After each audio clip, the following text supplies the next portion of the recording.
Abhijit ji, as a host, you can only हो start. हो. Yeah, yeah. Okay. मी केलंय recording सुरू.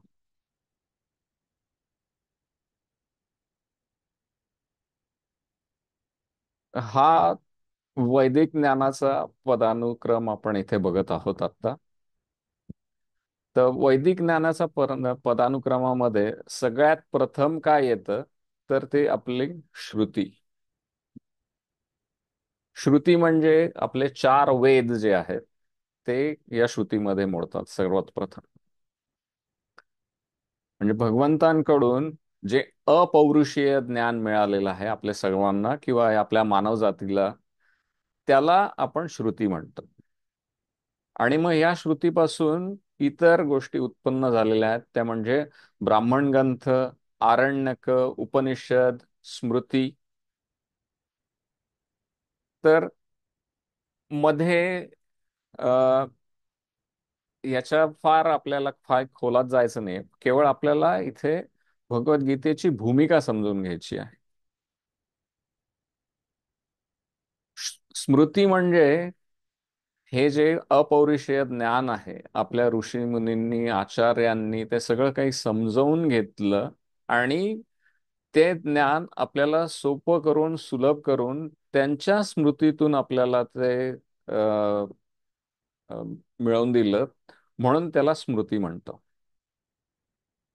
आणि या स्मृतीतून देखील आपल्याला काही गोष्टी समजायला अतिशय कठीण जातात. म्हणून आपल्या आचार्यांनी इतिहास आणि पुराण यांची रचना केली. तर आपल्या संस्कृतीमध्ये सगळ्यात महत्वाचे इतिहास कोणते आहेत?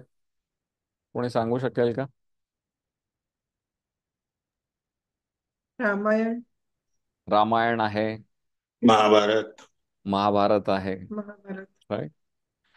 तर आपण बघतो की रामायण आणि महाभारत, महाभारतामध्ये किती श्लोक आहेत?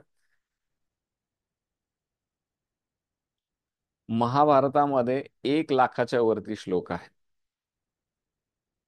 रामायणामध्येही साधारण 60,000च्या वरती श्लोक आहेत. आणि हे सगळे जर कधी आपण श्रुती, आरण्यक, ब्राह्मण ग्रंथ, उपनिषद आणि हे सगळं काही जर बघितलं, तर इतके श्लोक आहेत की म्हणजे असंख्य ज्ञान आहे, असंख्य श्लोक आहेत.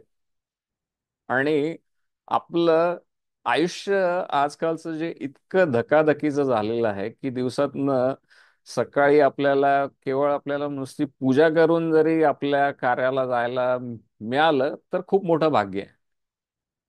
हल्ली आपली व्यक्तिगत साधना इतकी तुटपुंजी झालेली आहे की आपण ते सगळं साधना, पूजा अर्चा वगैरे सगळं आपल्या घरातल्या वयस्कर मंडळींवर सोपवून देतो आणि आपण आपल्या अर्थार्जनासाठी निघून जातो. ही वस्तुस्थिती आहे की नाही? मग अशा परिस्थितीमध्ये आपल्याला जर का कधी संक्षिप्त ज्ञान हवं असेल, तर त्यासाठी भगवद्गीता अतिशय महत्वाची आहे. तर ही भगवद्गीतेची भूमिका नेमकी काय आहे ते आपण बघायला हवं. तर आपण बघितलं, श्रुती म्हणजे भगवंतांकडून आलेलं जे ज्ञान आहे, अपौरुषेय ज्ञान आपण ज्याला म्हणतो, त्याला आपण श्रुती म्हणालो. आणि स्मृती, जे की आपल्या आचार्यांनी हे ज्ञान आपल्याला दिलेलं आहे, त्यांच्या स्मृतीमधून. तर भगवद्गीता नेमकं कुठे येते? तर भगवद्गीता महाभारताच्या भीष्म पर्वामध्ये 24 आणि 25व्या अध्यायामध्ये येते. म्हणजे महाभारताचा एक भाग भग भगवद्गीता आहे. आणि या महाभारतामध्ये भगवान श्रीकृष्ण स्वतः हे त्यांच्या स्वतःबद्दलचं ज्ञान सांगतायत. आणि म्हणून या ज्ञानाला श्रुती आणि स्मृती दोन्ही गोष्टींचा लाभ आहे आपल्याला. स्मृतीमध्ये अशासाठी सॉरी,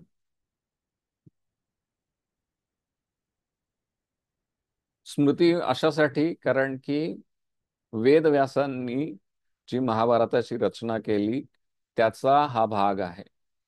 आणि श्रुती अशासाठी कारण की भगवंतांनी स्वतः ते सांगितलेलं ज्ञान आहे. आणि किती श्लोक आहेत भगवद्गीतेमध्ये?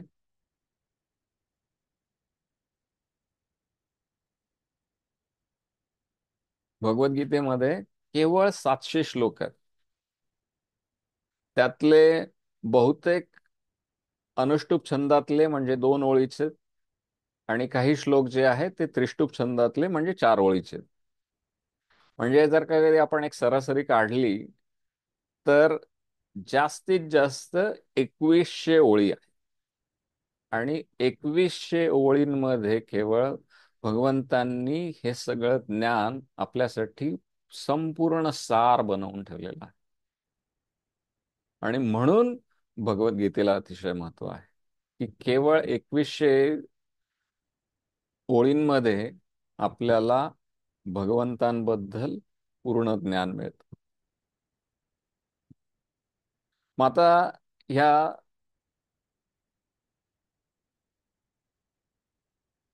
भगवद्गीतेची इतर पार्श्वभूमी काय आहे? तर महाभारतामध्ये रणांगणावरती जेव्हा कुरुक्षेत्राच्या रणांगणावरती अर्जुनाला आपण पुढे काय करायचं आहे, आपण या लढाईमध्ये का आलो आहोत, हा प्रश्न जेव्हा पडला त्यावेळेला भगवंतांनी हे ज्ञान दिलेलं आहे.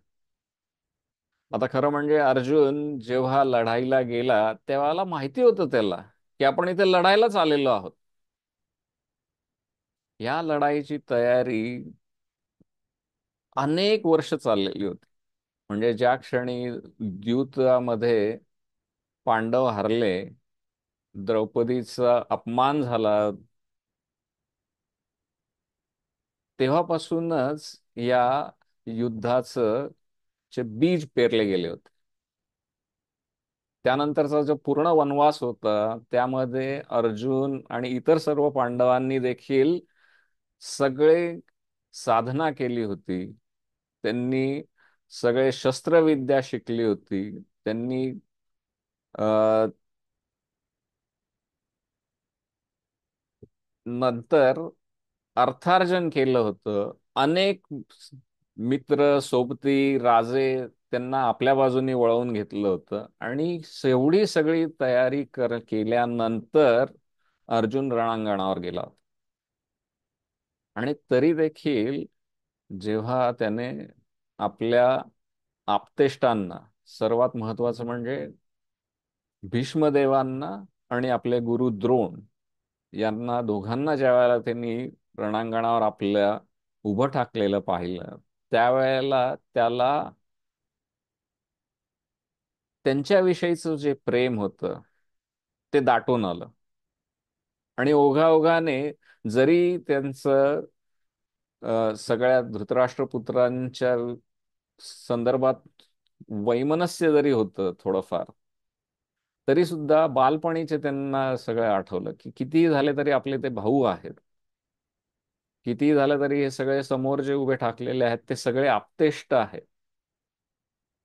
मग आपण त्यांच्याशी कशासाठी का लढायचं, हा जेव्हा त्याला प्रश्न पडला त्यावेळेला भगवंतांनी रणांगणावर हे दिलेलं आहे ज्ञान.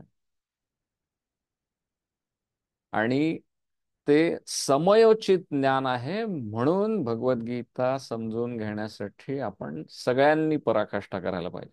आपलं जीवन जरी अगदी युद्ध सदृश नसलं तरी प्रत्येकाचं आयुष्य एक लढाईसारखंच असतं. प्रत्येक जण काही ना काही आपली स्वतःची लढाई लढत असतो.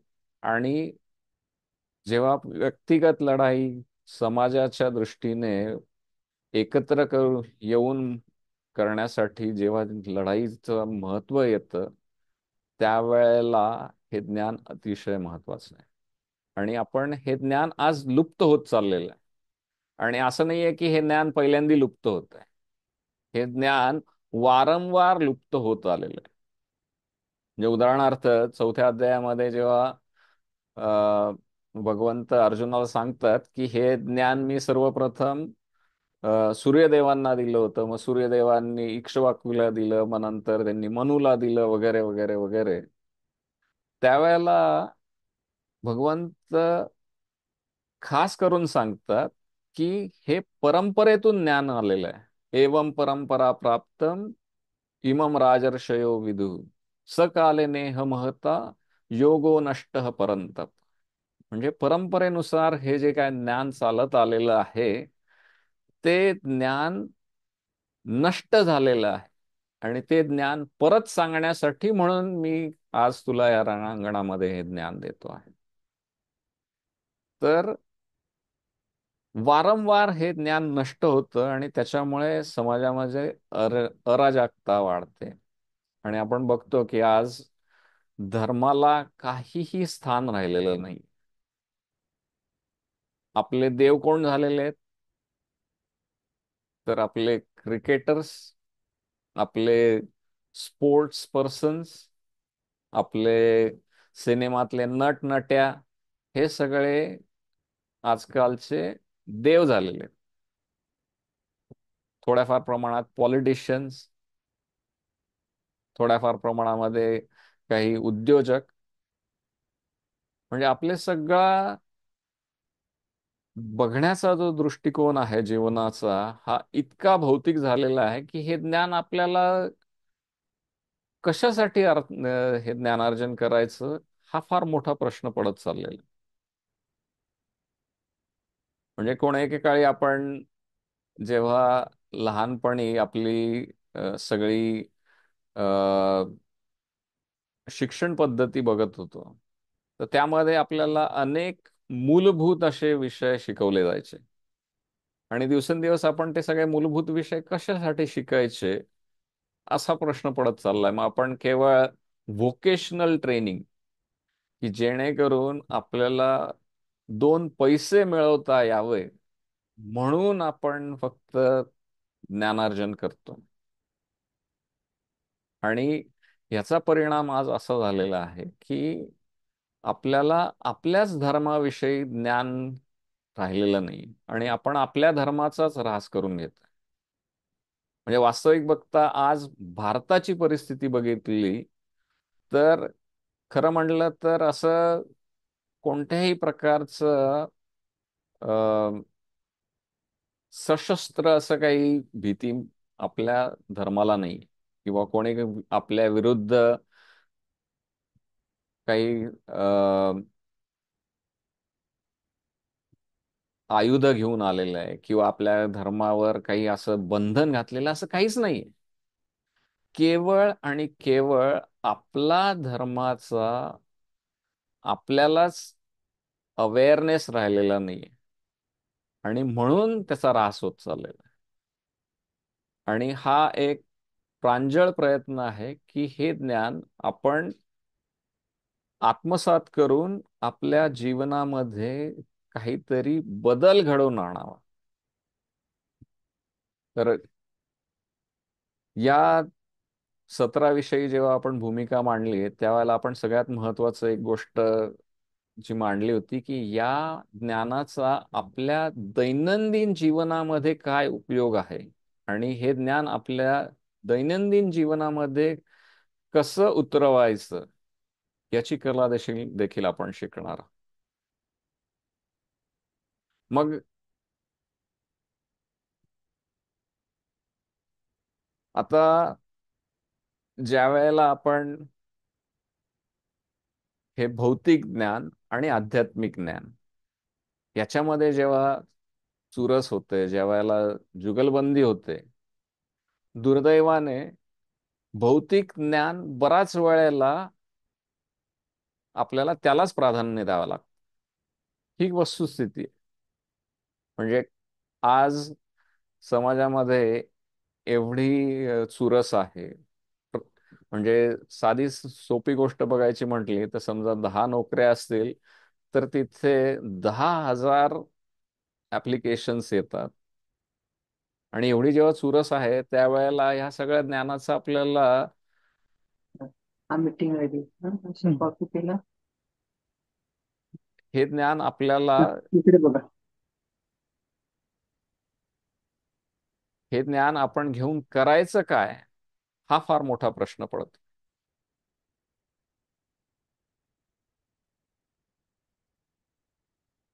तर हे ज्ञान आपल्याला काय देणार आहे? तर हे ज्ञान आपल्याला क्रियाशीलता देणार आहे.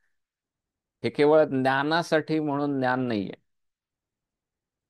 भगवंतांनी जेव्हा अर्जुनाला हे ज्ञान दिलं, त्यावेळेला त्याच्यामध्ये अर्जुनाने काहीतरी कृती करावी असं त्याला सांगितलं.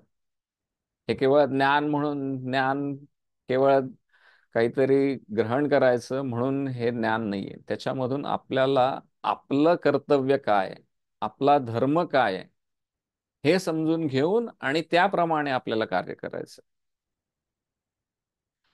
तर धर्म म्हणजे काय आणि त्या धर्मामधून आपण कोणत्या प्रकारची जीवनमूल्य अंगीकारायची आहे, हे महत्वाचं. तर बराच वेळेला धर्म हा समजायला फार कठीण असतो. त्याच्यासाठी आपण एक छोटीशी एक कथा ऐकूया, की जेणेकरून आपल्याला धर्म म्हणजे काय हे आपल्याला लक्षात येईल. तर एकदा एक ऋषीमुनी होते. त्यांनी त्यांच्या आयुष्यामध्ये एक चंग बांधलेला होता, एक प्रण घेतलेला होता, की मी आयुष्यामध्ये कधीही खोटं बोलणार नाही. ते आपल्या आपल्या साधनेमध्ये लीन असायचे. आपलं आपलं सगळे ब्राह्मण कर्तव्य जे काय आहे ते करायचे आणि स्वाभिमानाने जगायचे. एक दिवस अनायसे एक सद्गृहस्थाच्या मागे काही डाकू लागले होते. ते डाकू त्याचा सगळा पैसा अडका घेऊन आणि त्याला मारायसाठी निघालेले होते. आणि हा व्यक्ती अनायसे त्या ऋषीमुनींच्या आश्रमापाशी गेला, की ज्यांनी हा सत्य बोलण्याचा प्रण घेतलेला होता. तर त्या माणसाने सांगितलं, की असं असं माझ्या मागे डाकू लागलेत, तुम्ही मला कुठेतरी लपण्याची संधी द्या, जेणेकरून माझा जीव वाचता येईल. तर एक कर्तव्य म्हणून त्यांनी कोणाचं तरी जीव वाचवायचा, हे आपण कर्तव्य करता यावं म्हणून त्यांनी त्या व्यक्तीला आपल्या आश्रमामध्ये लपण्याची संधी दिली. आणि त्या सद्गृहस्थाला शोधत शोधत हे डाकू पण तिथे आले. हे डाकू ज्या वेळेला तिथे आले, तर त्यांनी बघितलं तो व्यक्ती काही सापडत नाहीये. आणि म्हणून मग त्यांनी ह्या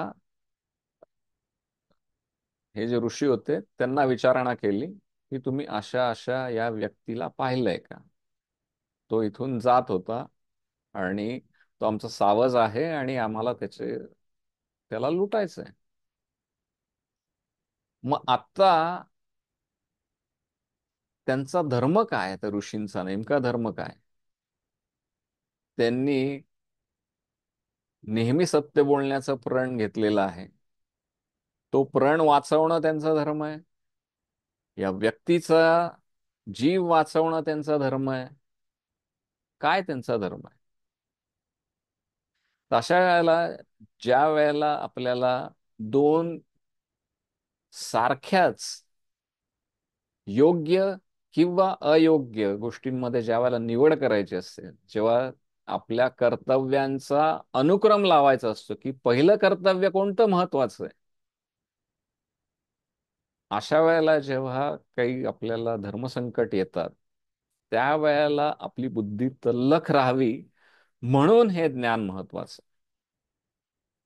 तर आता हा प्रसंग मी सांगितला, तर या ऋषीमुनींनी त्यांचा धर्म काय आहे आता, त्यांनी सांगून टाकावं त्या डाकूंना, की तो गृहस्थ तिथे त्यांच्या घरामध्ये लपलेला आहे हा त्यांचा धर्म आहे, का त्या व्यक्तीला वाचवण्यासाठी काहीतरी इतर कारण देऊन त्यांना इथून रवाना करावं, ज्याच्यामध्ये साहजिकच त्यांना खोटं बोलण्याची परिस्थिती येणार? काय महत्वाचं आहे? कोणाचे काही विचार या संदर्भामध्ये? आश्रिताला देणं म्हणजे आश्रय देणं किंवा वाचवणं. त्याचं प्राण वाचवणं जास्त महत्वाचं. त्याचं प्राण वाचवणं जास्त महत्वाचं. त्यांचा स्वतःचा व्यक्तिगत प्रण काय आहे तो महत्वाचा नाहीये इथे. त्यांनी जर त्यांचा प्रण ठेवण्याचा प्रयत्न केला तर त्यामधून त्यांची त्यांच्या हातून हत्या होणार आहे. त्यामुळे अतिशय महत्वाचं आहे की आपल्याला जेव्हा धर्मसंकट येतात आणि आपल्याला नेमकं काय आपला धर्म आहे हे समजून ज्या वेळेला घ्यायचं असतं, त्यावेळेला आपल्याला हे ज्ञान अतिशय महत्वाचं आहे.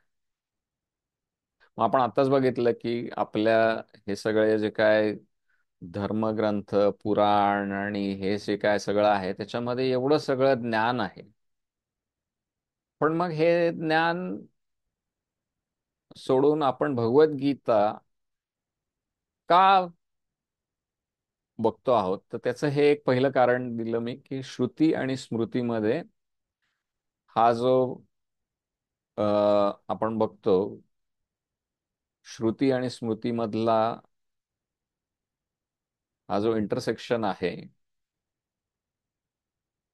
ते भगवद्गीता आहे. दुसरा एक सगळ्यात महत्वाचा भाग म्हणजे भगवद्गीतेमध्ये भगवंत स्वतः सांगतात की सर्वस्य चाहम हृदि सन्निविष्ट मत्तः स्मृतिर्ज्ञानमे ज्ञानमपोहनं च वेदैश्च सर्वैरहमेव वेद्यो वेदांत कृद्वेद विदेव चाहम. आणि त्याचं भाषांतर अतिशय सोपं आहे. मी प्रत्येकाच्या हृदयात स्थित आहे आणि माझ्यापासूनच स्मृती, ज्ञान आणि विस्मृती होतात. सर्व वेदांद्वारे जाणण्यायोग्य मीच आहे. निस्संदेह मीच वेदांताचा संकलक आहे आणि वेदांचा ज्ञाताही मीच आहे. मग ज्या वेळेला भगवंत आपल्याला सांगतात की वेद वेदांचा संकलक मी आहे, वेदांचा ज्ञाता मी आहे आणि वेदांद्वारे जाणण्यायोग्य पण मीच आहे, तर ज्या वेळेला भगवंत आपल्याला सांगतात, तर ज्या वेळेला आपल्याला वेळ कमी आहे, आपल्याकडे मी म्हटल्याप्रमाणे नुसतंच महाभारत जरी वाचायचं म्हटलं तरी आजकालच्या आपल्याला जो काय वेळ आपल्याला मिळतो त्याच्यामधून पूर्ण महाभारत जरी एका आयुष्यामध्ये वाचून झालं इत्थंभूत तरी खूप झालं, पण तेच पण शक्य होणार नाहीये. म्हणून केवळ आणि केवळ 700 श्लोकांचं ही जी भगवद्गीता आहे ती जाणून घेणं आपल्याला अतिशय महत्वाचं. मग आता ही पार्श्वभूमी झाली ती भगवद्गीता आपल्या वैदिक ग्रंथांमध्ये त्याचं काय स्थान आहे आणि काय भूमिका आहे. मग आता या ज्ञानाची तुलना आपण ज्या वेळेला भौतिक ज्ञानाशी करतो त्यावेळेला या दोघांचं आपण सांगड कशी घालायची? म्हणजे एकीकडे आपल्याला कोणी डॉक्टर असतं, कोणी इंजिनियर असतो, आपण कोणी शिक्षक आहे, कोणी काहीतरी व्यावसायिक आहे. तर अशा परिस्थितीमध्ये आपण हे ज्ञान कसं महत्वाचं? तर याच्यासाठी संत कबीर सांगतात, कबीरा सो धन संचिये जो आगे को हो, शीश चढ़ाए पोट लीले जात न देखा कोय. संत कबीरांचं याच्यामध्ये म्हणणं असं आहे की आपण असं धन, अशी संपत्ती मिळवायला हवी की ज्याचा उपयोग आपल्याला पुढे होणार आहे. ही सगळी जी काय धन संपत्ती आपण मिळवतो आहोत ती आपण डोक्यावर घेऊन भगवंतांकडे जाणार नाही आहोत. पण याचा अर्थ असा होतो का की आपण धन संपत्ती सगळं सोडून वैराग्य धरून आपण केवळ हरिनामच करत बसलं पाहिजे? असं अजिबात नाहीये. असं जर असतं तर भगवंतांनी भगवद्गीतेमध्ये अर्जुनाला धनंजय हे नाव कधीच दिलं नसतं. भगवंतांनी अर्जुनाला अनेक नावांनी संबोधलेलं आहे भगवद्गीतेमध्ये, आणि त्यापैकी धनंजय हे एक नाव फार महत्वाचं आहे. मग धनंजय याचा अर्थ काय होतं? आपण प्रत्येक जण धन कमवण्यासाठी जातो. काही जणांकडे धन येतं, काही जणांकडे नाही येत. आणि आपण अर्जुनाच्याही आयुष्यामध्ये बघतो की त्यांच्या आयुष्यामध्ये काही क्षण असे होते की वनवास होता, म्हणजे भिक्षा मागून खावं लागत होतं वनवासामध्ये असताना. आणि काही वेळेला तो राजकुमार देखील होता. मग त्याला धनंजय काय म्हटलेलं आहे? तर धनंजय या शब्दाचा अर्थ असा आहे की ज्या वेळेला धन आहे त्यावेळेला उतून मातून न जाणे, आणि ज्या वेळेला धन नाहीये त्यावेळेला खचून न जाणे, हे जे ज्ञान देतं ते आपल्याला भगवद्गीतेमधून मिळतं. मग आपण म्हणतो की प्राधान्य कशाला द्यायचं? तर प्राधान्य आपल्याला भौतिक जीवनामध्ये आपल्याला भौतिक आपल्या कार्यांना द्यावंच लागणार आहे. परंतु त्याही पेक्षा हे आध्यात्मिक ज्ञान महत्वाचं आहे. मग याची सांगड कशी घालायची? त्याची सांगड अशी घालायची की आपण आपलं भौतिक कार्यांची वेळ निश्चित करून घेणं महत्वाचं आहे. साधं सोपं उदाहरण आहे की जर आपण साधारण बरेच जण आपल्याला जनरल शिफ्टमध्ये काम करतो, तर 9 ते 6 साधारण काम असतं. जाण्या येण्यामध्ये अर्धा एक तास जात असतो. तर या सगळ्या वेळेच्या आधी किंवा त्या वेळेच्या नंतर ज्या वेळेला आपल्या भौतिक कार्यांच्या आड येणार नाही, अशा वेळेला आपली साधना करून घेणं अतिशय महत्वाचं आहे. आणि हे अतिशय सोपं हे ज्ञान देखील भगवंतांनी आपल्याला भगवद्गीतेमध्ये सांगून ठेवलं आहे. भगवंत सांगतात, युक्ताहार विहारस्य युक्त चेष्टस्य कर्मसु युक्त स्वप्नावबोधस्य योगो भवति दुःखः. युक्त म्हणजे नियमित, नियमित आहार. युक्त आहार, युक्त विहार. विहार म्हणजे मनोरंजन. मग त्यामध्ये आपण चालणं, फिरणं, हिंडणं, बरंच काही प्रकार येऊ शकतात मनोरंजनाचे. युक्त स्वप्न अवबोध. आता झोपण्याच्या क्रियेला भगवंतांनी किती सुंदर संबोधलंय बघा. स्वप्न अवबोध म्हणजे ज्या स्वप्न बघायची ज्या वेळेला वेळ असते, म्हणजे ज्या वेळेला आपण झोपलेलो असतो ती वेळ. आणि युक्त चेष्टस्य कर्मसु. चेष्टा म्हणजे प्रयत्न, आणि कर्म म्हणजे आपलं कर्तव्य. तर ह्या 4 गोष्टी ज्या वेळेला आपण नियमित करतो त्यावेळेला आपल्याला योगो भवती दुःख हा. तर हे ज्या वेळेला आपल्याला 4 गोष्टी आपण करतो नियमितपणे, त्यावेळेला आपल्याला दुःखांची हानी होते असं भगवंत स्वतः सांगतात. त्यामुळे आपल्याला नियमितता अतिशय महत्वाची. वास्तविक बघितलं तर युक्तला नियमित हा शब्द थोडासा तोकडा आहे. युक्तचा अर्थ अनेक आहे तिथे. भगवत भक्तीने युक्त असावा, नियमित असावा, मनापासून करलेला असावा. परंतु आपण सगळ्या साध्या सोप्या भाषेमध्ये समजून घेण्यासाठी म्हणून युक्तचा अर्थ आपण नियमित असं लावतो. आणि म्हणून हे असं आपल्या दैनंदिन जीवनामध्ये आचरण्यासारखं हे ज्ञान आहे, म्हणून हे ज्ञान महत्वाचं आहे.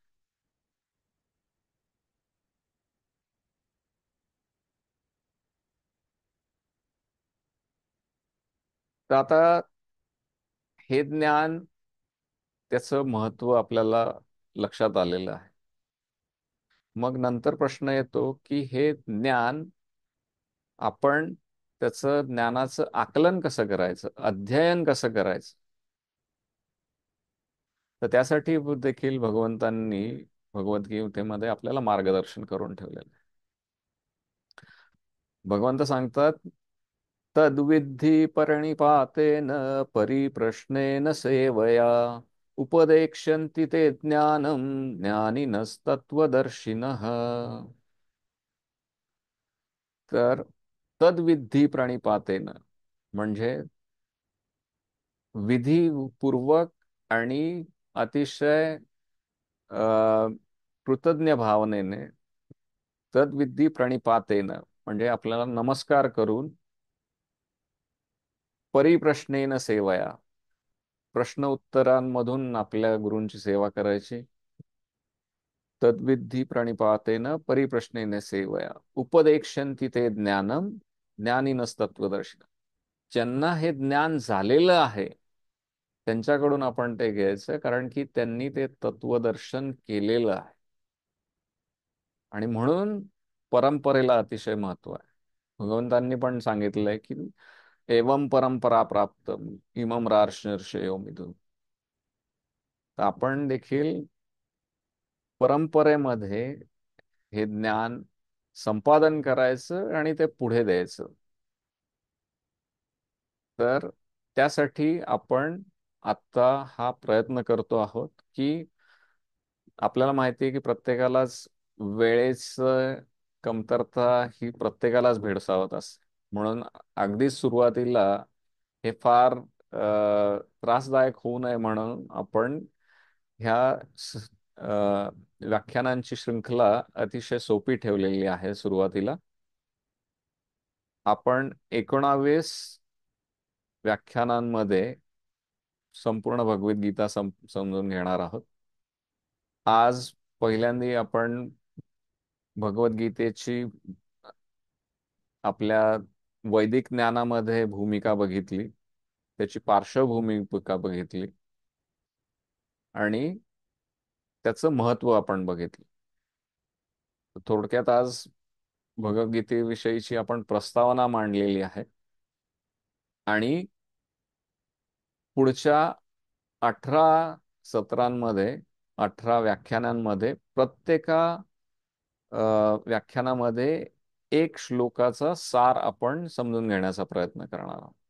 खरं म्हणजे हे अतिशय कठीण कार्य आहे, संपूर्ण अध्यायाचा सार एका सत्रामध्ये किंवा एखाद्या व्याख्यानामध्ये समजून घेणं. परंतु आपण कुठेतरी सुरुवात करायला हवी, म्हणून आपण हा उपक्रम करणार आहोत. आणि जसं कोणत्याही, समजा आपण जेव्हा एखाद्या मिठाईच्या दुकानात जातो त्यावेळेला तो व्यक्ती आपल्याला ते मिठाईचं थोडंसं सॅम्पल देतो. तर आपण आता जो प्रयत्न करतोय ते मिठाईचं सॅम्पल खाऊन बघण्याचा प्रयत्न, म्हणजे ही 19 व्याख्यानांची शृंखला आहे. या व्यतिरिक्त देखील तुम्हाला स्वतःला भरपूर अभ्यास करावा लागणार आहे आणि करायलाच हवा. हे केवळ आता आपण बाळकडू देण्याचा प्रयत्न करतोय आणि इथून आपली आध्यात्मिक प्रगतीची सुरुवात करायची. मला कल्पना आहे की आपल्यामध्ये अनेक जण असे आहेत की ज्यांचं आध्यात्मिक ज्ञान देखील भरपूर प्रगल्भ आहे, भरपूर वाचन आहे, परंतु ज्यांनी हे आधी वाचन जास्त केलेलं नाहीये त्यांनी ह्या गोष्टीसाठी ही सुरुवात समजून आणि इथून पुढे नियमितपणे हे ज्ञान समजून घेण्यासाठी प्रयत्न करा. तर आता मी ही प्रस्तावना इथेच थांबवेन. जर आपण आत्ता काही प्रश्न असतील तर आपण घेऊ शकतो. ज्यांना प्रश्न विचारायचे असतील त्यांनी हँड रेज करा कॅमेरा ऑन करून. आपण त्यांना घेऊयात प्रश्न विचार.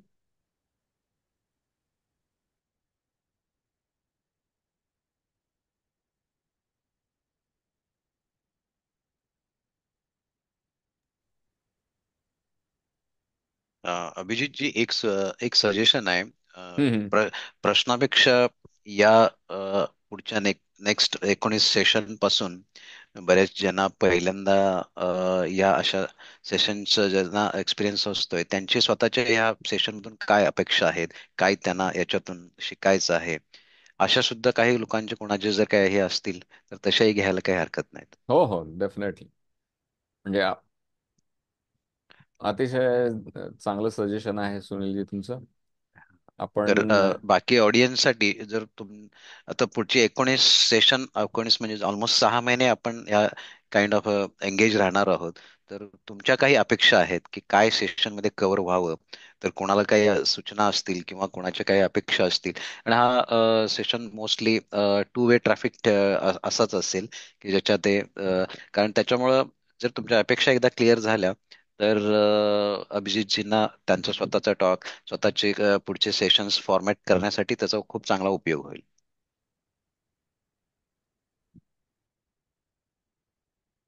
सुनीलजी, माझं नाव अतुल घैसास. अं, मला एक प्रश्न विचारायचा आहे, जर मी सुरुवात करू शकलो तर. हो हो, नक्कीच. ओके. नमस्कार अभिजितजी. माझा प्रश्न असा आहे की तुम्ही ज्याप्रमाणे सांगितलं की भगवद्गीतेचं जे ज्ञान आहे ते आपण रोजच्या आयुष्यामध्ये कशा पद्धतीने वापरू शकतो.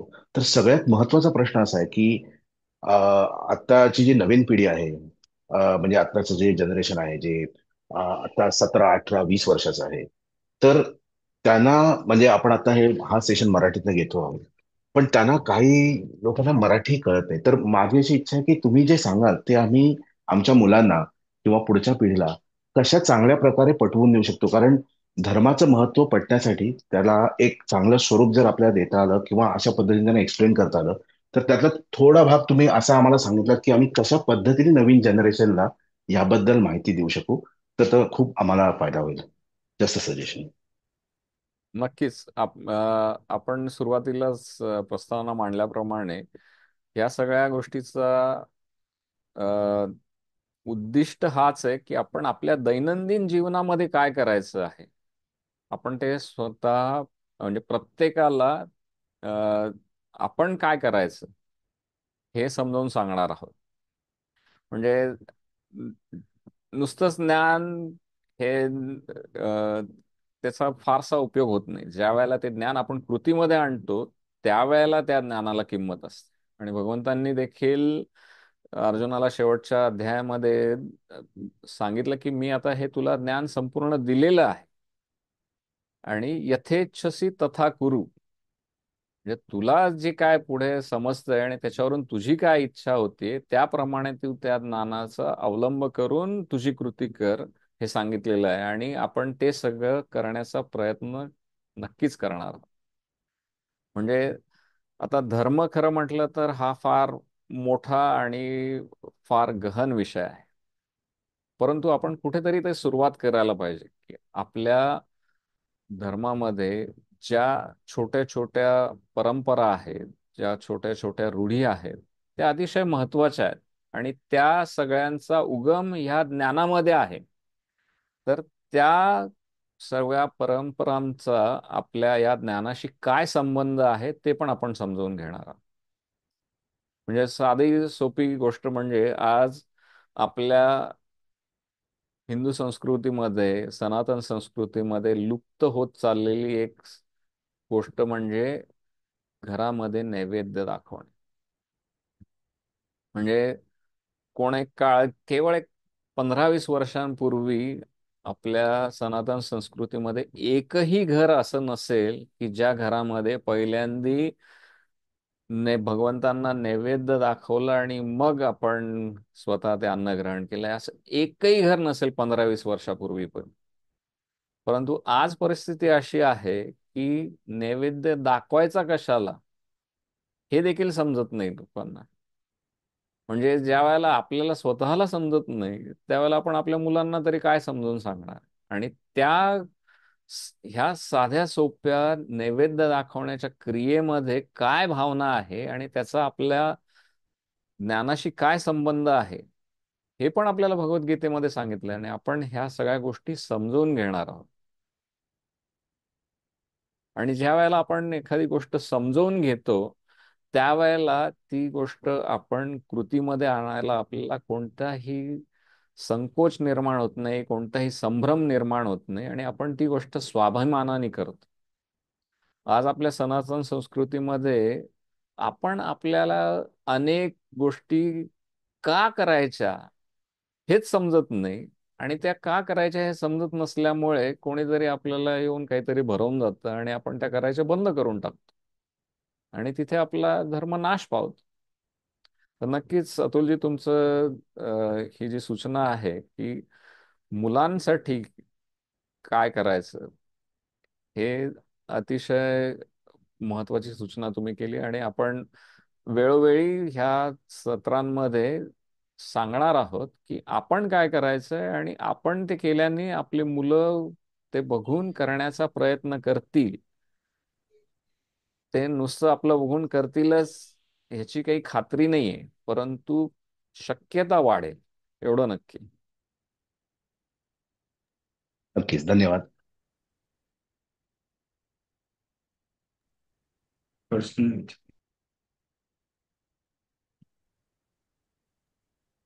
अजून कोणाला काही प्रश्न आहे किंवा काही सूचना आहेत, काही सजेशन्स आहेत? आ, अभि तेजसचा प्रश्न आहे ऍक्च्युली.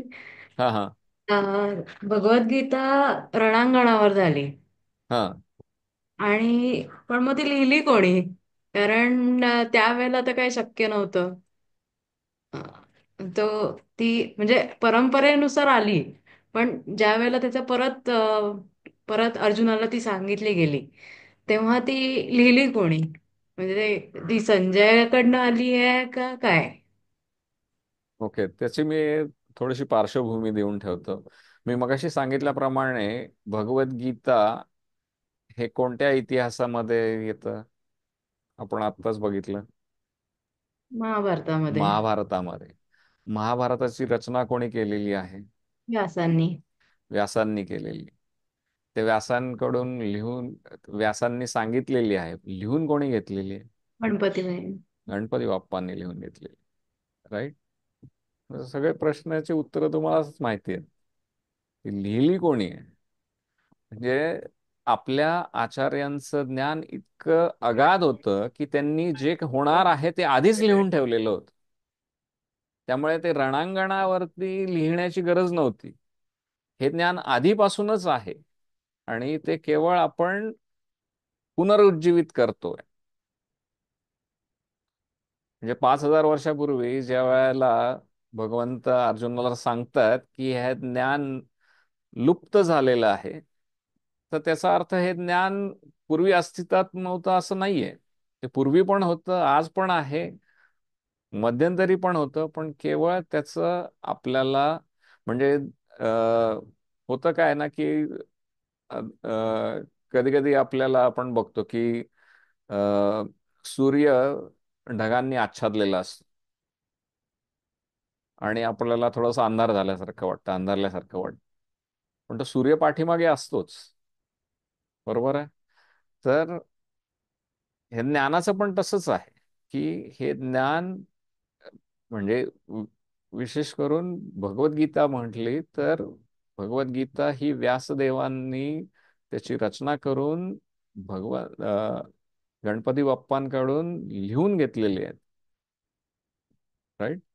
आणि ही शंका विचारल्याबद्दल खूप खूप धन्यवाद. त्याच्यावरून आपल्याला दुसरी एक महत्वाची जी आपली परंपरा आहे, आपण गणपतीची स्थापना जी करतो, 10 दिवस गणपती पूजन करतो आपण, तर त्याच्या मागची पार्श्वभूमी कोणाला माहिती आहे?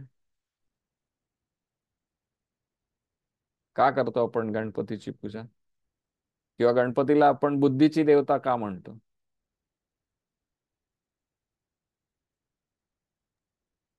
तर मी आता सांगितल्याप्रमाणे, आणि हे सगळ्या गोष्टींचे सगळे पुरावे आज देखील शाबूत आहेत हा.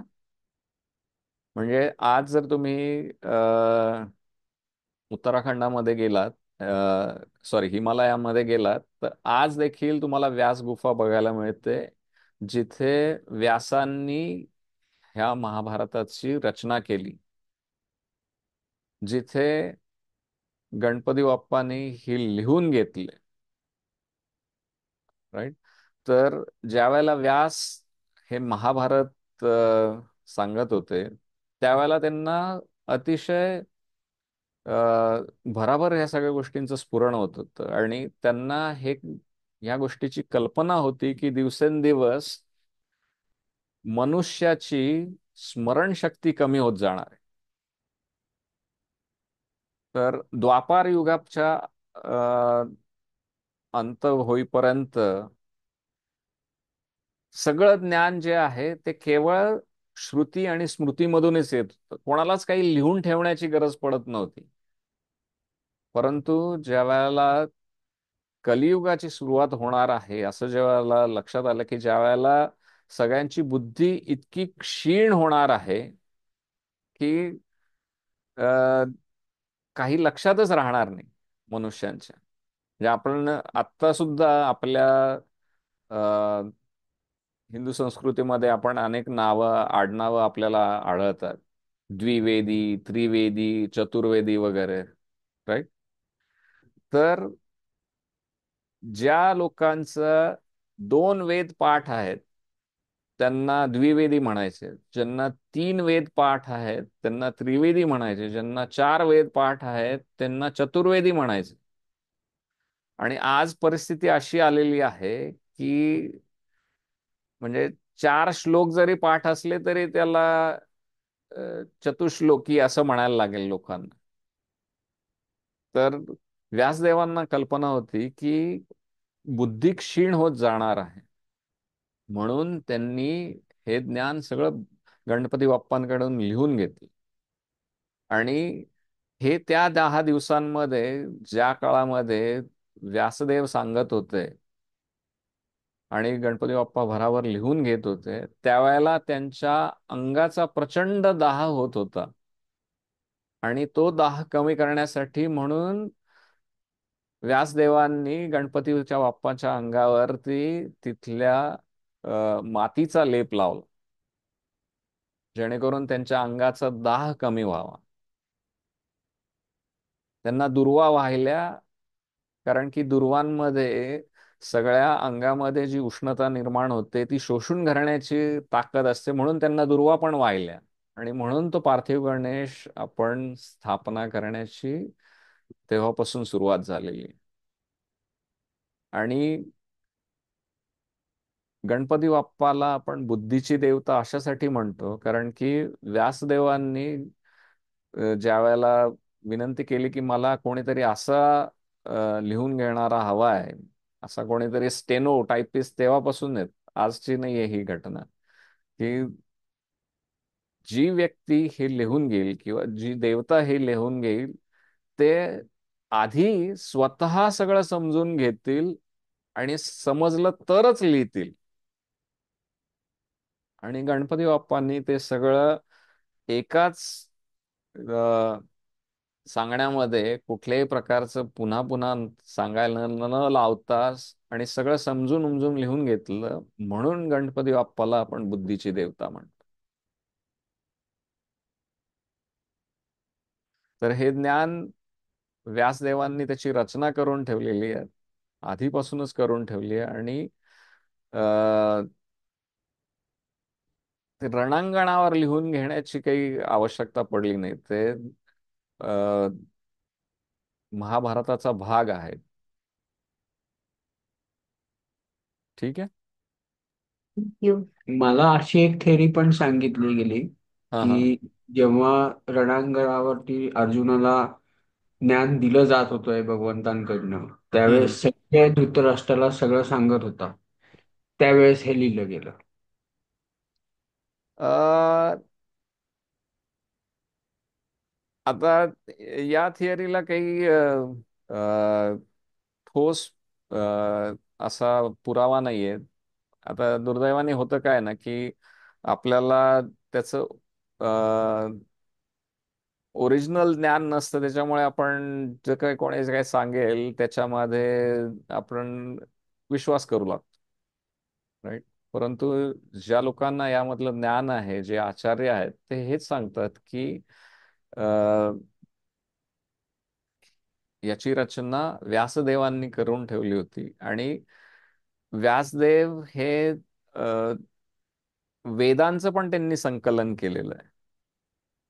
वेद त्यापूर्वी सुद्धा होते, परंतु वेद व्यासांनी त्याचं संकलन केलं, म्हणजे ते सिस्टमॅटिकली लिहून आणि ते ज्ञान पुढच्या पिढीपर्यंत पोचेल याची अशी व्यवस्था त्यांनी बनवली. म्हणून त्यांना वेदव्यास असं नाव पडलेलं आहे. Right? तर हे अ, संजयाने लिहून घेण्याचं काही टेक्निकली कारण नाही, कारण की संजयाला फक्त आणि फक्त भगवद्गीताच त्यांनी ऐकली, राईट. पण पूर्ण महाभारत नाही त्याला सांगितलेलं.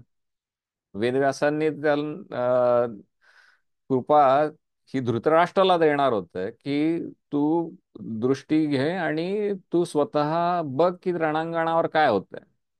परंतु धृतराष्ट्राची हिंमत झाली नाही ते स्वतः बघण्याची, की म्हणजे मी माझ्या मुलांना, आप्तेष्टांना कोणाला आयुष्यभर बघितलं नाही, आणि आता ज्या वेळेला ते एकमेकांना मारायला उभे ठाकलेले आहेत, त्यावेळेला मी त्यांना बघून काय करू. आणि म्हणून त्यांनी सांगितलं की तुम्ही ही शक्ती संजयांना द्या, जेणेकरून ते मला वर्णन करून सांगू शकतात. त्यामुळे संजयला फक्त ज्या वेळेला युद्धभूमीवर जे काय घडलं तेच बघण्याची फक्त त्याला अ, काय म्हणतात त्याला शक्ती वेदव्यासांनी दिली होती. परंतु महाभारत त्याच्या आधी पण आहे आणि नंतर पण आहे. ठीक आहे. Yes. I think somebody has raised the hand.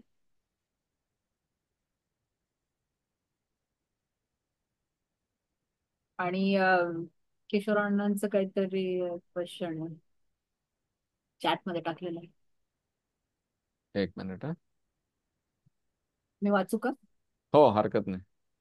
प्रत्येक सत्रात भगवद्गीतेचं काही वाचन करणं आवश्यक आहे का, जेणेकरून सत्रामध्ये अधिक माहिती मिळू शकेल? कृपया मार्गदर्शन करावे. किशोरांना अतिशय महत्वाचा प्रश्नही विचारलाय आणि सूचनाही केलेली आहे. तर माझी अशी विनंती आहे की प्रत्येकाने भगवद्गीता निदान तो अध्याय वाचून घ्यावा, आणि शक्यतो भगवद्गीता जशी आहे तशी याच्यातून वाचावं, जेणेकरून त्या सत्रामध्ये आपण काय बोलणार आहोत आणि त्याचे काय महत्वाचं भाग आपल्याला समजून घ्यायचा आहे, जेणेकरून तो आपल्याला आपल्या जीवनामध्ये अंगीकृत करता येईल. त्याच्यासाठी हे वाचन महत्वाचं, पण मस्ट नाही आहे. आपण असा प्रयत्न करू की सत्रामध्ये कोणी नुसतं जरी येऊन बसलं तरी देखील त्या व्यक्तीला ते लक्षात येईल. परंतु अभ्यासाच्या दृष्टीने जर का कधी तो अध्याय वाचून ठेवला असेल तर समजायला जास्त सोपं पडेल. इवन आपण जे तू काही श्लोक काढणार आहेस, तर ते श्लोक जर तू 2 वीक आधीच पाठवून ठेवले, तर ऍटलिस्ट तेवढ्या श्लोकांचा अभ्यास तरी लोक करू शकतात. हो हो, नक्कीच. तर मगाशी आपण म्हटल्याप्रमाणे एका सत्रामध्ये संपूर्ण अध्यायाचा सार बसवणं अतिशय कठीण असल्यामुळे आपण काहीच प्रत्येक अध्यायामधले काही ठराविक श्लोक घेऊन त्यांचा अर्थ समजून घेण्याचा प्रयत्न करणार आहोत. तर त्यामुळे मी ते श्लोक देखील आधीच पाठवून ठेवेन.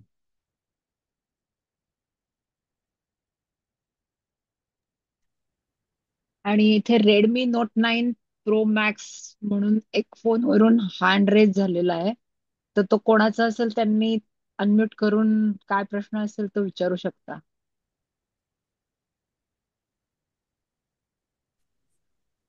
हॅलो. हाय. विनीत पगार बोलतोय हरिद्वारहून. अभिजित सर नमस्कार. नमस्कार. नमस्कार. हा, माझ्या प्रश्नाचं उत्तर मिळालं. ऍक्च्युअल मध्ये जे लिहिलं गेलं होतं ना, ते गणेशजींनी लिहिलं होतं. तर ते व्यासांनी जे सांगितलं ती जागा माझ्या मते आय थिंक बद्रीनाथच्या पुढे जे माना गाव आहे हो, तिथं ते तिथेच आहे. सरस्वती बरोबर आहे. शाप वगैरे दिला करेक्ट. गेला होता. तर करेक्ट, करेक्ट. तीच जागा आहे आणि ते ऍक्च्युअल आहे. म्हणजे जसं लिहिलं जातं त्याच्यात जे म्हणतात ना का लिहिलेलं आहे, पण ते ऍक्च्युअल जागा आहे ती सरस्वती खरंच नदीचा. आहे. तिथं खूप मोठा आवाज येतो आणि थोडं 1 किलोमीटर पुढे तिथं ती लुप्त पावती. येस, तर येस. ते व्यासांची जी गुफा वगैरे आहे ती तिथंच आहे. आणि तुम्ही हे खूपच छान चालू केलं आणि आय थिंक याची खूप गरज होती. म्हणजे आता निश्चित झालंय का कलियुग जे म्हणतायत ना ते संपतंय आणि सतयुग स्टार्ट होत आहे. आणि जे लोक याच्यात भाग घेतील म्हणजे अशा आध्यात्मिक याच्यामध्ये, आणि तेच लोकांची गरज आहे सतयुगामध्ये असं म्हणतात. ठीक आहे ना. तर थँक्स तुम्हाला का तुम्ही आम्हाला याच्यात समाविष्ट करून घेतलं आणि चांगल्या गोष्टीची सुरुवात केली आहे. कारण माझ्या मते इन फ्युचर जी आपली पिढी येते ना, ती नक्कीच हा आई वडिलांना क्वेश्चन करल तर तुम्ही आम्हाला ह्या गोष्टीचं ज्ञान का नाही दिलं लहानपणापासून. ठीक आहे ना. जेव्हा त्यांना फेस करावं लागेल जगामध्ये काही गोष्टींना, त्यावेळेस ते नक्कीच हा क्वेश्चन करतील आई वडिलांना. त्याच्यामुळे आपल्याला हे नॉलेज असणं खूपच गरजेचं आहे. ताकी आणि जर योग्य नॉलेज असलं तरच आपण योग्य सांगू शकतो, अदरवाईज नाही सांगितलेलं चांगलं, असं माझं म्हणणं आहे. खरोखरच आहे. डेफिनेटली. इनफॅक्ट आपण आजकाल साधा एखादा टीव्ही किंवा फ्रीज किंवा काहीतरी बाजारातनं विकत आणतो, त्यावेळेला त्याच्यासोबत सुद्धा त्याचं युजर मॅन्युअल येतं. येस. खरं आहे की नाही? येस. परंतु आपल्याला भगवंतांनी हे एवढं सुंदर शरीर रूपी यंत्र दिलेलं आहे आणि ते शरीर रूपी यंत्र आपण कशासाठी वापरायचं हे आपल्याला काहीच कोणीच शिकवलेलं नाही. म्हणजे अ, आहार, निद्रा, भय आणि मैथुन ह्या चार गोष्टी अगदी आपल्या बेसिक इन्स्टिंक्ट्स आहेत. ते आपल्याला असेच येतात, त्याच्यासाठी काहीच करायला लागत नाही. म्हणजे उदाहरणार्थ आपण टीव्ही विकत घेतला तर त्याचं चालू करणे, बंद करणे, त्याला केबल लावणे किंवा वायफाय कनेक्ट करून प्रोग्राम बघणे, याच्यासाठी फार विशेष काही कष्ट लागत नाही. परंतु त्यामध्ये आपल्याला काही रेकॉर्डिंगची फॅसिलिटी कशी आहे किंवा काही आणखीन थोडंसं कठीण भाग जो आहे त्याच्यासाठी आपल्याला युजर मॅन्युअल बघावंच लागतं. खरं आहे की नाही? तसंच खरंय. आपल्या आयुष्याचं, मनुष्याच्या आयुष्याचं देखील आहे की आहार म्हणजे, आणि चाणक्य पंडितांनी पण ते सांगून ठेवलेलं आहे की आहार निद्रा भयमैथुनम च, आहार निद्रा भयमैथुनम च. म्हणजे अ, आता पूर्ण श्लोक नीट आठवत नाहीये, पण त्यांचं म्हणणं आहे की आहार, निद्रा, भय आणि मैथुन हे मनुष्यामध्ये आणि प्राण्यांमध्ये एकसारखंच आहे. हम्म, हम्म. तर ह्या चार व्यतिरिक्त धर्म, धर्मो हि तेषाम अधिको विशेषो धर्मेण हि नः पशुभिः समान. म्हणजे ज्या वेळेला मनुष्याच्या आयुष्यामधून आपण धर्म काढून टाकतो, त्यावेळेला मनुष्यामध्ये आणि जनावरांमध्ये काहीही फरक राहत नाही. आणि हा जो भाग आहे धर्माचा, तो समजण्यासाठी आणि शिकण्यासाठी भगवद्गीता हे सगळ्यात उपयुक्त आणि सगळ्यात संक्षिप्त साधन आहे. पण ऍट द सेम टाइम ही भगवद्गीता म्हणजे आपल्या वैदिक ज्ञानामधली बालवाडी आहे, हे लक्षात घ्यायला हवं. त्याच्या पुढे प्रचंड ज्ञान आहे. भागवत आहे, पुराण आहेत, अनेक पुराण आहेत, संहिता आहेत, उपनिषद आहेत. परंतु सुरुवात कुठेतरी केली पाहिजे. आ- नक्कीच. आणि भगवद्गीता ही ती योग्य सुरुवात आहे. आणि नुसतंच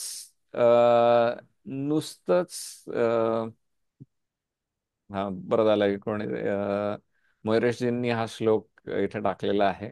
आहार निद्रा भय मैथुनं च सामान्यमेतत् पशुभिर्नराणाम् धर्मो हि तेषाम् अधिको विशेषो धर्मेण हीनः पशुभिः समाना. खूप खूप धन्यवाद मयुरेशजी. तो मधला भाग आठवत नव्हता मला.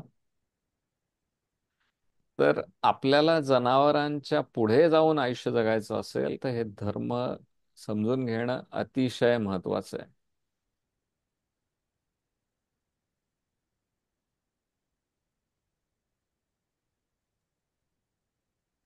आणि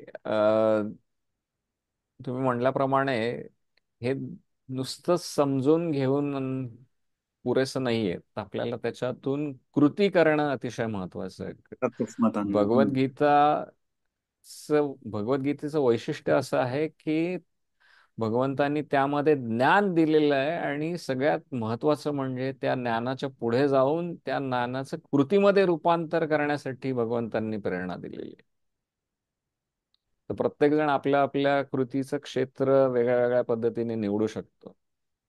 जसं मी स्वतःसाठी जे एक कृतीचं क्षेत्र महत्वाचं घेतलेलं आहे ते म्हणजे आपल्या धर्माविषयी आणि आपल्या या भगवद्गीतेविषयी सगळ्यांना अवेअरनेस यावा याच्यासाठी जो प्रयत्न करायचा आहे. तसंच प्रत्येक जण आपल्या आपल्या इच्छेप्रमाणे आपल्या आपल्या क्षमतेप्रमाणे आपलं आपलं कार्यक्षेत्र निवडू शकता.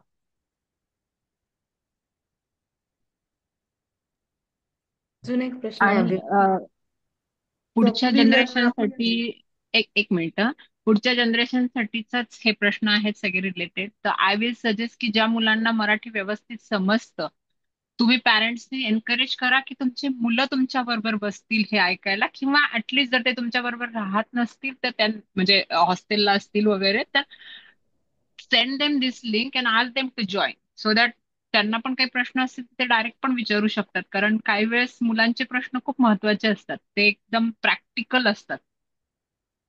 सो आपल्याला येस, ते ऍक्च्युअली पडत नाही. ऍक्च्युली मुलं हाच प्लॅन करत होतो. हा. विचारतात त्यांना जे रेग्युलर ह्याच्यात येतात ते आपण कधी ही हिंमत आपल्या आई वडिलांना केली नाही, पण आपली मुलं विचारतात हा प्रश्न की हे का करायचं, तर त्यांचे उत्तर आपोआप त्यांना ह्याच्यातून मिळत. So just encourage them to join.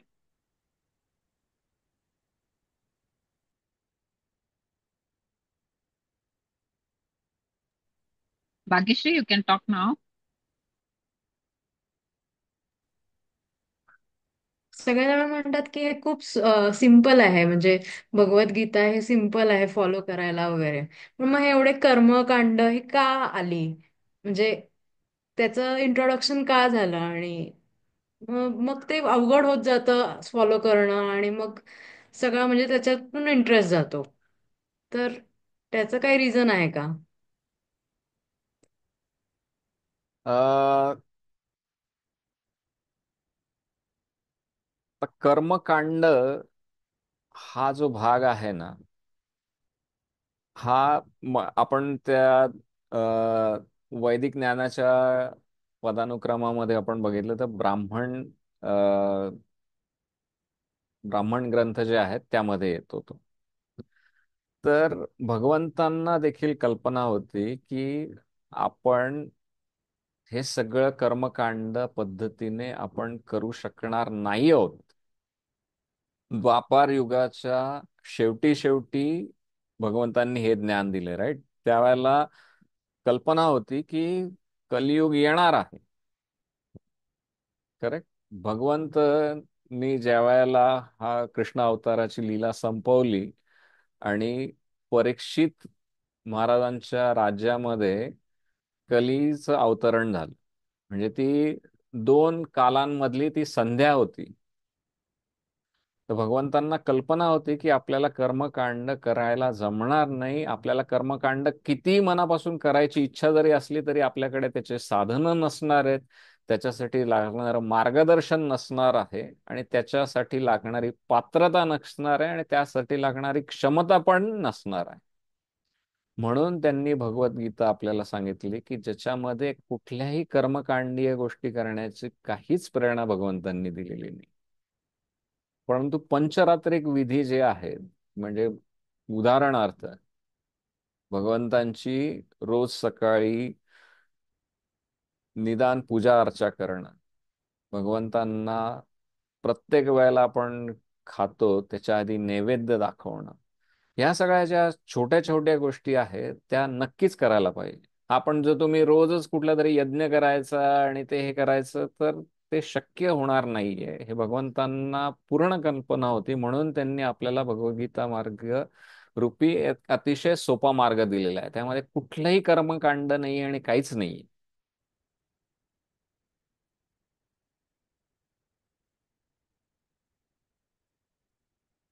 ठीक आहे. नाम जप हा पण एक त्याच्यामध्ये दिलेला. हो, नामजप हा एक अतिशय महत्वाचा भाग आहे. मगाशी मी म्हटल्याप्रमाणे आपण हे ज्ञान समजून घेण्यासाठी जे काय सगळ्यात महत्वाची साधनं लागतात, जे काय रिसोर्सेस लागतात, ते फार महत्वाचं. आणि श्रील प्रभुपाद जे इस्कॉनचे संस्थापक आहेत, त्यांनी ABCD ऑफ भक्ती अतिशय सोप्या पद्धतीने समजून सांगितलेले आहे. ए म्हणजे असोसिएशन, म्हणजे सत्संग फार महत्वाचा आहे. बी म्हणजे बुक्स, आपले सगळे ग्रंथ, त्यातल्या त्यात आपण सुरुवात जी करतो आहे ती भगवद्गीतेपासून. सी म्हणजे चॅन्टिंग, नाम जप अतिशय महत्वाचा आहे. आणि डी म्हणजे डाएट, आपण सात्विक आहार घेणं अतिशय महत्वाचं आहे. डी चे आणखीन बरेच फॉर्म्स घेतलेले आहेत त्यांनी. D for diet, D for deities, म्हणजे आपल्या घरामध्ये भगवंतांचे विग्रह असायला हवे, असं बरंच काय काय सांगितलं. परंतु हे ABCD अतिशय महत्वाचं आहे. तर चॅन्टिंगचा विषय निघाला म्हणून एक जस्ट कुतूहल म्हणून मी एक सगळ्यांना प्रश्न विचारू इच्छितो. अ,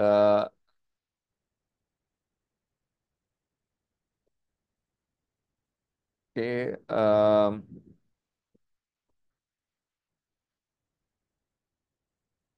हरी बोल, आपलं रामाचं स्तोत्र काय म्हणता तुम्ही रोज?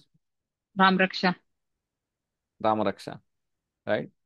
तर रामरक्षा किती जणांची पाठ आहे आपल्यापैकी, किंवा ऐकलेली आहे? माझी पाठे मी रोज म्हणते. तर सोना. ना, आता त्याच्यामध्ये नाम जपाविषयी कोणता भाग आहे आठवतंय? नाम जपाचं महत्व सांगणारा एक श्लोक आहे.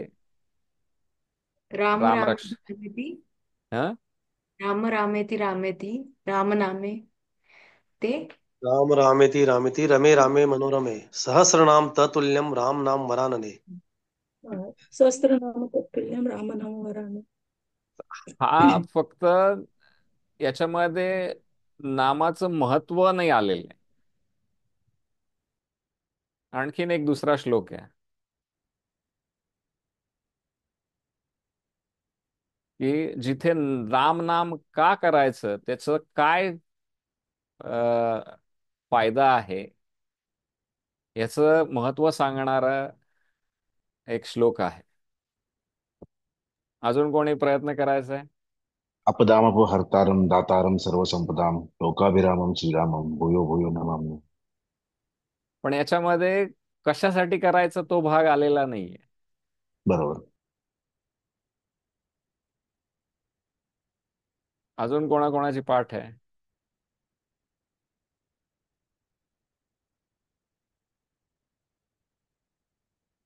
आपल्या रामरक्षेमध्ये एक श्लोक येतो, भर्जनम भवबीजानाम अर्जनम सुख संपदाम तर्जनम यमदूतानाम राम रामेति गर्जनम. भर्जनम भवबीजानाम म्हणजे आपल्याला माहिती आहे की जर कधी आपण बिया भाजल्या तर त्याच्यामधनं काहीही उगवत नाही.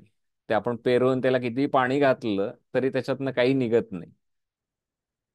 तर भर्जनम भवबीजानाम, भवबीज म्हणजे काय, की आपल्या भौतिक अस्तित्वाचं जे बीज आहे त्याचं भर्जन करण्यासाठी, म्हणजे जेणेकरून आपल्याला पुढे जन्म मिळणार नाही.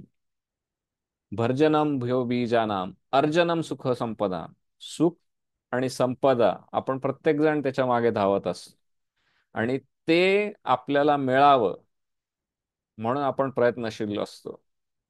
तर्जनम यमदूताना, यमदूत आपल्या जवळ येऊ नये. आता यमदूत आपल्या जवळ येऊ नये म्हणून म्हणजे काय मृत्यू होणार नाही असं नाही, परंतु मृत्यू समयी यमदूत न येता विष्णुदूत येऊन आपल्या आत्म्याला घेऊन जावं. आणि त्यासाठी काय करायचंय, तर राम रामेती गर्जना, राम नामाचा गजर त्याच्यासाठी करायचा आहे. म्हणून म्हणतो की आपण आपले जरी आपले श्लोक पाठ झाले तरी सुद्धा आपल्या त्या मागची भूमिका काय आहे, त्याचा पर्पज काय आहे, त्याच्या मागचं उद्दिष्ट काय आहे ते समजून घेऊन आणि मग साधना करणं महत्वाचं. म्हणजे आपण आता लहानपणापासून कोणतीच अशी मराठी आई नसेल जिने रामरक्षा शिकवली नाही, परंतु त्यामध्ये आपण कधी हा प्रश्नच आला नाही आपल्याला की आपण याचा अर्थ काय, त्याच्यामधून काय करायचंय. प्रत्येक वेळेला आपण म्हणजे श्रील प्रभुपाद सांगतात की बाबा 16 माळांचा जप करायचा आहे, तर आपण साधा हिशेब करत बसतो की 16 माळा म्हणजे किती, 16 गुणिले 108, 108 गुणिले 16. एवढ्या वेळा जर का कधी हरे कृष्ण महामंत्र, हरे कृष्ण कृष्ण कृष्ण हरे हरे, हरे राम राम राम हरे हरे, हे म्हणायला प्रत्येकाला साधारण 5 सेकंद जर लागले तर एक माळ पूर्ण करायला कमीत कमी 6 मिनिटं लागतात. 16 सेकंद 96 मिनिटं कमीत कमी लागतात. आणि म्हणजे दिवसामधलं दीड पावणे 2 तास यातच घातलंय तर आपल्याला कसं काय आपले याची सांगड बसणार, हा प्रश्न नेहमी येतो. परंतु आपल्याला कौशिक ऋषींनी म्हणजे विश्वामित्र मुनींनी आपल्याला सांगून ठेवलेलं आहे की भर्जनम भवबीजानाम अर्जनम सुख संपदाम तर्जनम यमदूतानाम राम रामेती गर्जनम. राम नामाचं गर्जन त्यासाठी करायचं, म्हणून चॅन्टिंगला महत्व आहे.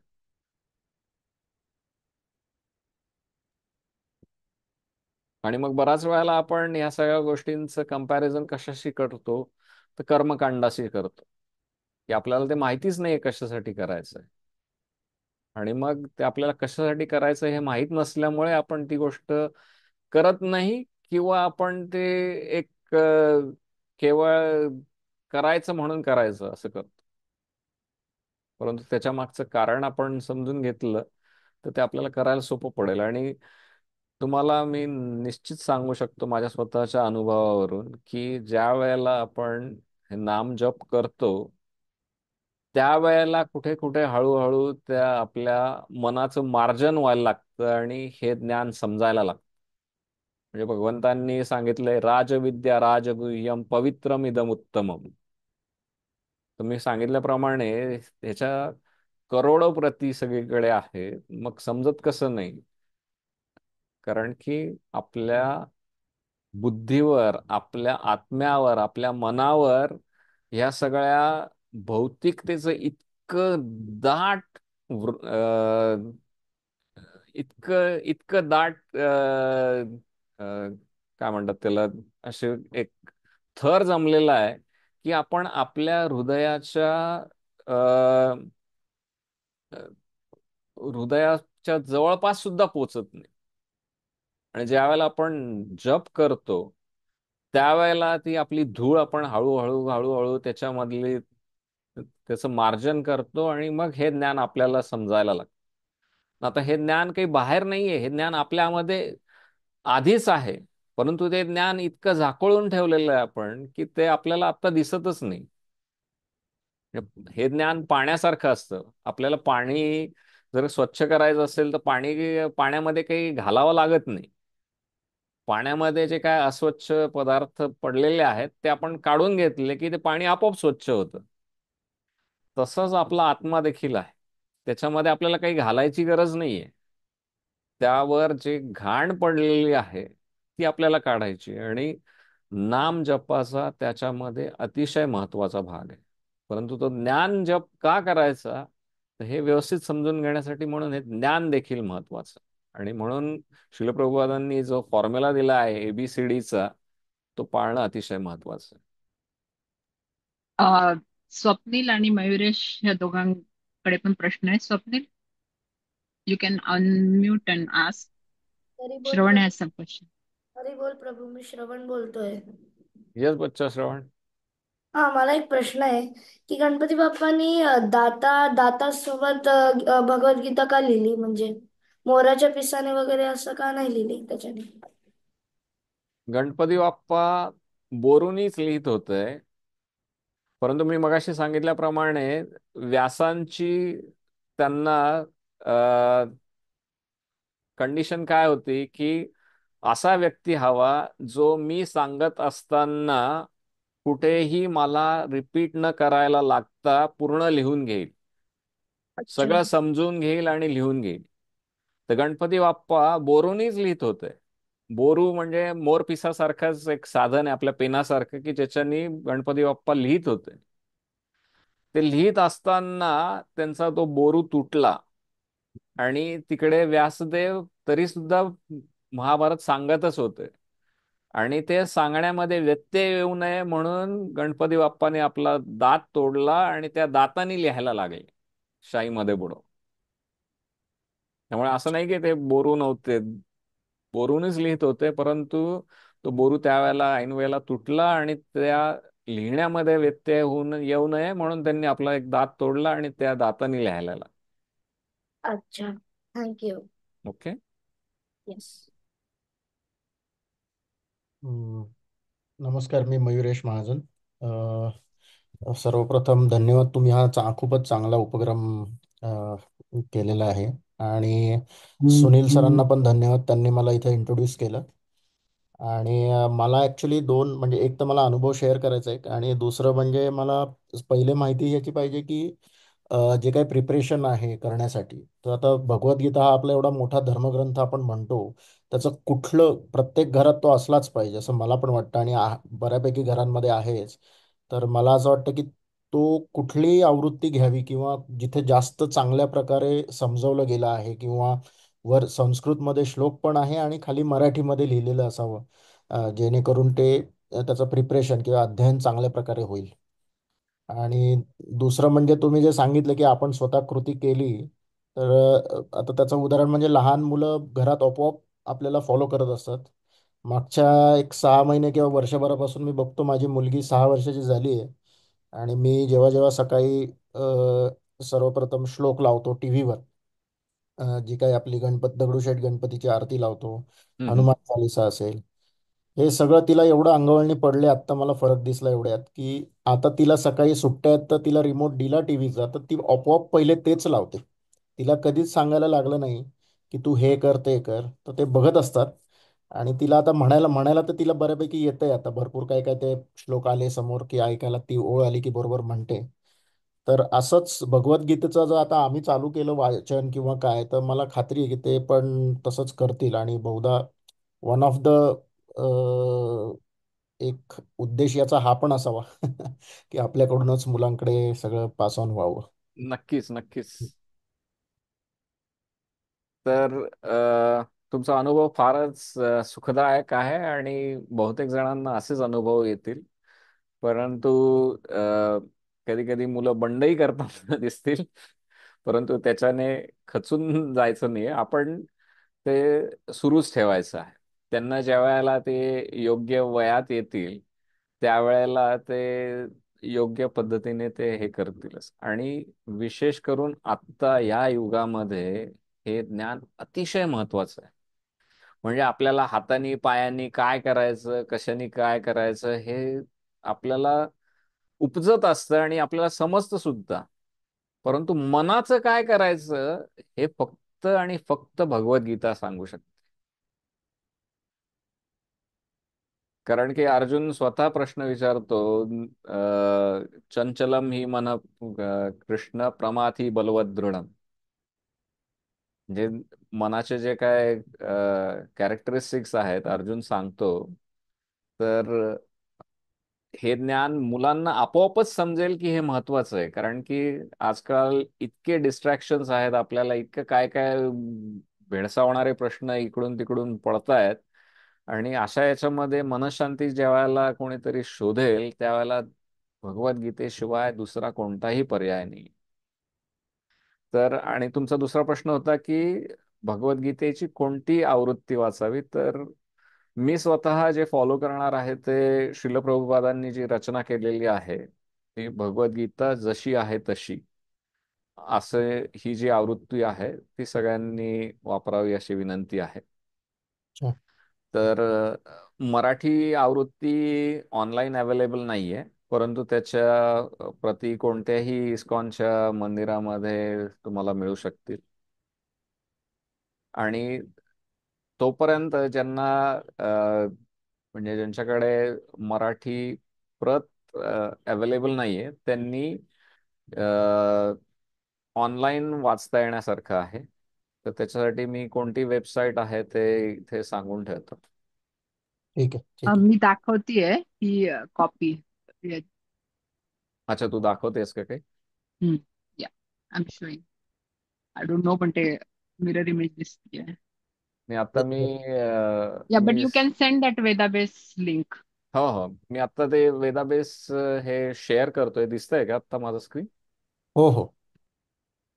तर हे वेदाबेस म्हणून हे सगळ्या श्रील प्रभुपादांच्या पुस्तकांची हे ऑनलाईन रिपॉझिटरी आहे. ओके. आणि त्याच्यामध्ये ही भगवद्गीता आहे, त्याच्यामध्ये हे सगळे अध्याय इथे आले. तर याचं प्रत्येकाचं स्वरूप असं आहे की तुम्ही प्रत्येका अध्यायामध्ये जाऊन तो श्लोक त्याचा अर्थ वगैरे वाचू शकता.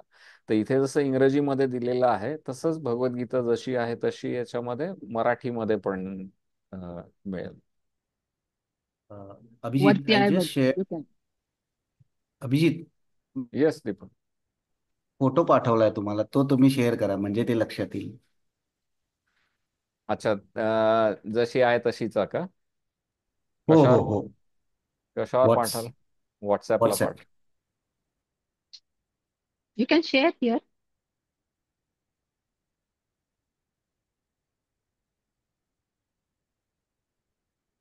ऍक्च्युली तिथे वेदाबेस मध्ये हे अभिजित तू जाऊन तिथे ते हे चेंज कर ना. लँग्वेज चेंज करता येते. इंग्लिश आहे वरती, तिथे मराठी पण दे हॅव. आहे का? ओके. आहे. एनिवेज, हे अशी आवृत्ती तुम्हाला मिळू शकेल भगवद्गीता जशी आहे तशीची. भक्ती वेदांत स्वामी प्रभुपादांनी त्याचं संकलन केलेलं आहे. आणि या आवृत्तीसाठी आग्रह अशासाठी आहे ना की अतिशय सोप्या भाषेमध्ये आणि कृतीमध्ये आपण काय आणू शकतो ते अतिशय सोप्या भाषेमध्ये अ, असा विचार करून श्रील प्रभुपादांनी सांगितले. खरं म्हणजे भगवद्गीता पतित पावनी आहे. कोणतीही आवृत्ती तुम्ही घेऊन वाचायला लागला तरी तुम्हाला ते आतमधून शुद्ध करणारच आहे. परंतु आपण परंपरेनुसार जाणं महत्वाचं आहे, म्हणून मी ही परंपरा फॉलो करतोय. माझे जे गुरु आहेत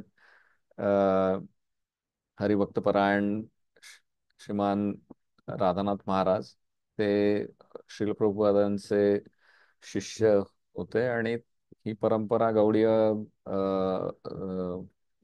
वैष्णव परंपरेमध्ये थेट भगवंतांपर्यंत जाते. आणि ती परंपरा आहे म्हणून मी ही आवृत्ती फॉलो करणार आहे. तर निदान ह्या अध्ययनापुरतं तुम्ही ही आवृत्ती नक्कीच फॉलो करा.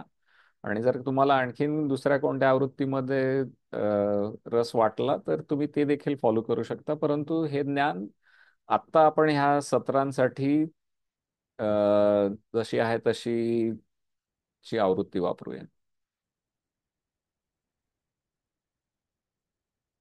ठीक आहे.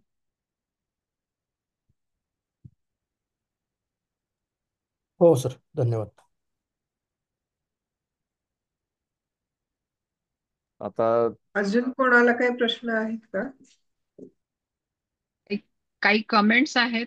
If you want you can read it. सगळ्यांनाही दिसत आहेत ऍक्च्युली, चॅटमध्ये आहेत ते.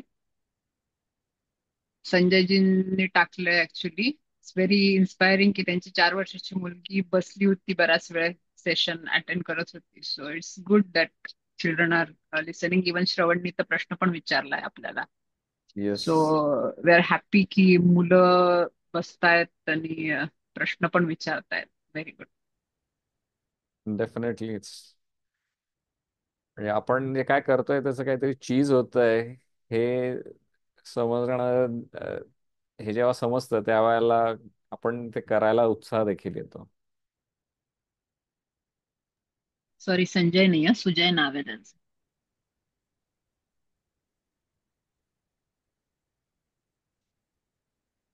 ओके, जर आता प्रश्न नसतील तर आपण आजचं सत्र थांबवूया इथेच आणि 15 दिवसानंतर पुन्हा भेटू.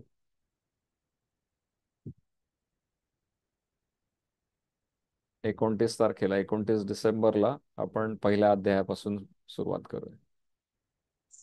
थँक्यू. खूप छान खूप झालं खूप आजचं धन्यवाद. लेक्चर.